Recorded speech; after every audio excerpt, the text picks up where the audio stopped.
दोस्तों नमस्कार, स्वागत है एक बार फिर से आज की बड़ी और ताजा खबरों में। सभी खबरें सेलेक्टेड और काम की। बस आपसे निवेदन है, कृपया वीडियो को लाइक कर दें, चैनल को सब्सक्राइब कर लें और घंटी बटन जरूर दबा दें। वहीं पहली बड़ी खबर, किसानों ने कुछ इस अंदाज में मनाई होली। ढोल पर नाच गाने के साथ एक दूसरे को जमकर लगाया रंग। जी आपको बता दें कि पूरे देश में होली के त्योहार को बड़े ही हर्षोल्लास के साथ मनाया गया। इस बीच दिल्ली के बॉर्डर पर बैठे किसान भी इस उत्सव से अछूते नहीं रहे। उन्होंने ढोल बजाकर, रंग लगाकर और नाच गाना गाकर होली मनाई। ढोल नगाड़े पर जमकर किसानों ने नाच किया और एक दूसरे को रंग लगाया। कृषि कानूनों के खिलाफ गाजीपुर बॉर्डर पर विरोध प्रदर्शन कर रहे किसानों ने नाच गाना गाकर और एक दूसरे को रंग लगाकर अपनी होली मनाई। दिल्ली उत्तर प्रदेश की सीमा पर गाजीपुर में पिछले 123 दिनों से प्रदर्शन कर रहे किसानों ने होली मनाते हुए गाना और नृत्य किया। किसानों ने कहा कि हम मांग करते हैं कि सरकार को हमारी मांग को स्वीकार करना चाहिए और 3 कृषि कानूनों को वापस लेना चाहिए ताकि हम लोग घर जा सकें। आपको बता दें कि किसानों ने होलिका दहन किया और उसमें तीनों कृषि कानूनों की कॉपियों को जला दिया।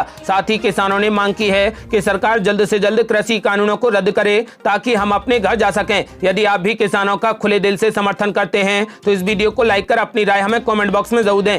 अगली बड़ी खबर, अरविंद केजरीवाल को लगा सबसे बड़ा झटका। दिल्ली में अब बीजेपी की सरकार। एनसीटी बिल को मिली राष्ट्रपति रामनाथ कोविंद की मंजूरी। आपको बता दें कि राष्ट्रपति रामनाथ कोविंद ने राष्ट्रीय राजधानी राज्य क्षेत्र शासन संशोधन अधिनियम 2021 को अपनी मंजूरी दे दी। यानी राष्ट्रपति की मंजूरी के बाद अब एनसीटी बिल एक कानून बन गया है। महामहिम ने उस विधेयक को मंजूरी प्रदान कर दी जो दिल्ली के उपराज्यपाल को सारी शक्तियां देता है। केंद्र सरकार ने राष्ट्रपति द्वारा राष्ट्रीय राजधानी राज्य क्षेत्र शासन विधेयक 2021 को मंजूरी दिए जाने के संबंध में एक गजट अधिसूचना जारी करके इसकी घोषणा कर दी। इसके मुताबिक दिल्ली विधानसभा में पारित विधान के परिप्रेक्ष्य में सरकार का आशय राष्ट्रीय राजधानी क्षेत्र दिल्ली के उपराज्यपाल से होगा और शहर की सरकार को किसी भी कार्यकारी कदम से पहले उपराज्यपाल की सलाह लेनी होगी। लोकसभा से इस विधेयक को 22 मार्च को और राज्यसभा में 24 मार्च को पारित किया गया था। यानी कि एक तरीके से अब दिल्ली सरकार को बीजेपी चलाएगी क्योंकि उपराज्यपाल को सारी शक्तियां मिल गई हैं। बिना उपराज्यपाल की सलाह के अरविंद केजरीवाल कुछ भी नहीं कर पाएंगे।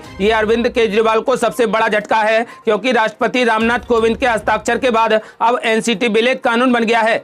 अगली बड़ी खबर, बंगाल में नंदीग्राम की जंग जारी। होली के दिन तपती धूप में ममता बनर्जी ने किया जबरदस्त रोड शो। आपको बता दें कि पश्चिम बंगाल में पहले चरण के मतदान के बाद अब सभी की निगाहें नंदीग्राम हॉट सीट पर टिकी हैं। यहां मुख्यमंत्री ममता बनर्जी और भाजपा नेता शुभेंदु अधिकारी के बीच में कड़ा मुकाबला है। ऐसे में भाजपा और तृणमूल कांग्रेस अब दूसरे चरण के मतदान को देखते हुए तैयारियों में जुट गए हैं। इसी के तहत सोमवार को टीएमसी प्रमुख ममता बनर्जी ने अपने चुनावी क्षेत्र नंदीग्राम में व्हील चेयर पर बैठकर जबरदस्त रोड शो किया। माना जा रहा है कि ममता बनर्जी नंदीग्राम सीट पर जीत हासिल करने के लिए कोई भी कसर नहीं छोड़ना चाहती। इसी के चलते सोमवार को होली के दिन भी कड़ी धूप में भी विशाल रोड शो किया। गौरतलब है कि भाजपा नेता शुभेंदु अधिकारी ममता बनर्जी के पूर्व सहयोगी रह चुके हैं और नंदीग्राम सीट पर उनका अच्छा दबदबा है। पूर्वी मेदिनीपुर जिले की इस महत्वपूर्ण सीट पर विधानसभा चुनाव के दूसरे चरण में 1 अप्रैल को मतदान होगा। तृणमूल कांग्रेस के वरिष्ठ नेताओं के साथ रोड शो में ममता बनर्जी ने रेयापाड़ा खुदीराम मोड़ से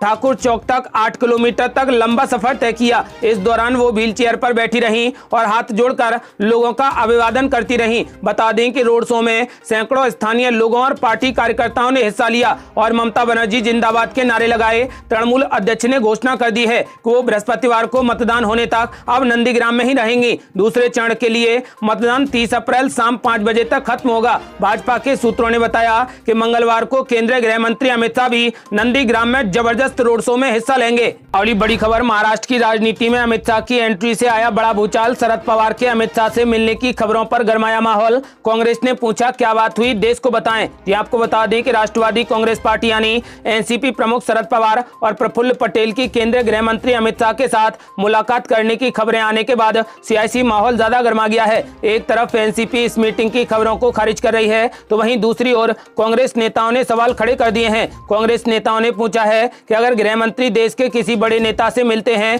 तो ये देश को बताना चाहिए। ये जानना देश की जनता का हक है। शरद पवार की अमित शाह से गुप्त मुलाकात को लेकर कांग्रेस नेता संदीप दीक्षित ने पूछा कि अगर गृह मंत्री किसी बड़े नेता से मिलते हैं तो देश को जानने का हक है कि बड़े नेताओं के बीच में क्या बात हुई। वहीं इस खबर के सामने आने के बाद एनसीपी इसे खारिज कर रही है। एनसीपी नेता नवाब मलिक ने गुप्त मुलाकात की कथित खबर को लेकर कहा कि गुजरात के एक न्यूज़पेपर में खबर छपी है कि शरद पवार साहब और प्रफुल्ल पटेल ने अमित शाह से मुलाकात की है। पिछले 2 दिनों से ट्विटर पर ऐसी अफवाहें फैलाई जा रही हैं। ऐसी कोई भी मुलाकात दोनों के बीच में नहीं हुई है। मुलाकात की खबरों पर विराम लगाने की कोशिश करते हुए नवाब मलिक ने भाजपा पर भी हमला बोला। उन्होंने कहा कि भाजपा मुलाकात को लेकर अफवाह फैला रही है। उन्होंने कहा कि दोनों के किसी के बीच में भी कोई भी मुलाकात नहीं हुई है। शरद पवार और प्रफुल्ल पटेल जयपुर से सीधे मुंबई आए थे। एनसीपी के 2 बड़े नेता शरद पवार और प्रफुल्ल पटेल शुक्रवार शाम अहमदाबाद पहुंचे थे। इसके बाद दोनों नेता गांधीनगर आए। माना जा रहा है कि इन दोनों नेताओं ने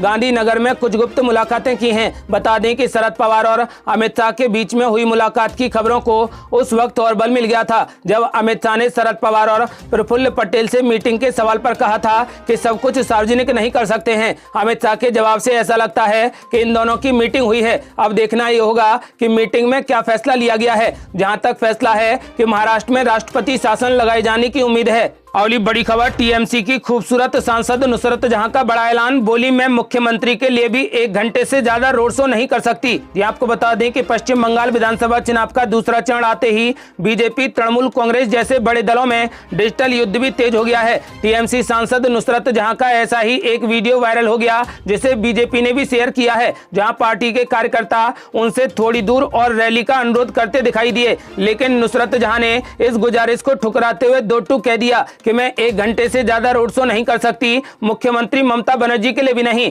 और वाहन से उतरकर चली गईं। वायरल वीडियो में साफ देखा जा सकता है कि बंगाल में रोड शो के दौरान बार बार आगे जाने की गुजारिश सुनकर नुसरत जहां ने आपा खो दिया। अभिनय की दुनिया से राजनीति में आई नुसरत से वीडियो में एक शख्स कह रहा है कि दीदी बस आधा किलोमीटर रह गया है, मेन रोड तक चल दीजिए बस, लेकिन वो टस से मस नहीं हुई।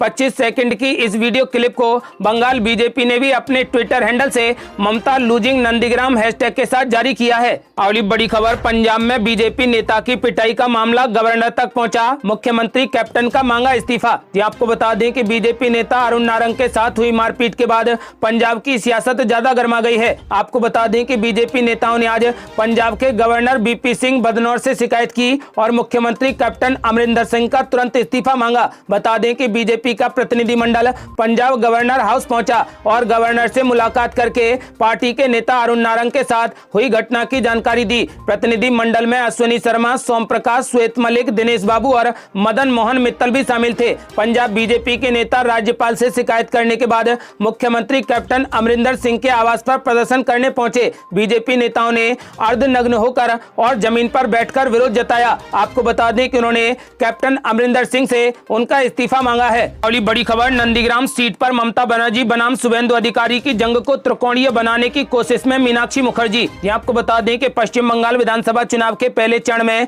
जमकर वोटिंग होने के बाद अब दूसरे चरण की तैयारियां शुरू हो गई हैं। दूसरे चरण में सबसे ज्यादा दिलचस्प नंदीग्राम सीट है। यहां से टीएमसी सुप्रीमो और राज्य की मुख्यमंत्री ममता बनर्जी और उनके मुकाबले में बीजेपी के शुभेंदु अधिकारी मैदान में हैं। तो वहीं संयुक्त मोर्चा से युवा नेता मीनाक्षी मुखर्जी मैदान में हैं। मीनाक्षी अपनी जीत को लेकर आश्वस्त हैं। पैदल ही 17 पंचायतों में अपने मतदाताओं से मिलते आप उन्हें नंदीग्राम में देख सकते हैं। ऐसे में हेलीकॉप्टर या फिर गाड़ियों की लाइन में अपनी चुनौती पर उन्होंने कहा कि धनबल के सामने जनबल को जीतना चाहिए। धनबल के सामने अगर जनबल को जीतना है तो बेरोजगारों को रोजगार देना होगा, महिलाओं को सम्मान देना होगा, किसानों को फसलों का दाम देना होगा और श्रमिकों के पसीनों का दाम देना होगा। नंदीग्राम यही चाहता है। आपको बता दें कि मीनाक्षी लेखी नंदीग्राम के मुकाबले को त्रिकोणीय बनाने की कोशिश में है। बड़ी खबर, कोरोना के साए में होली। पीएम मोदी, राष्ट्रपति रामनाथ कोविंद सहित इन नेताओं ने देशवासियों को दी शुभकामनाएं। ये आपको बता दें कि कोरोना की दूसरी लहर के प्रकोप के बीच होली का त्योहार मनाया गया।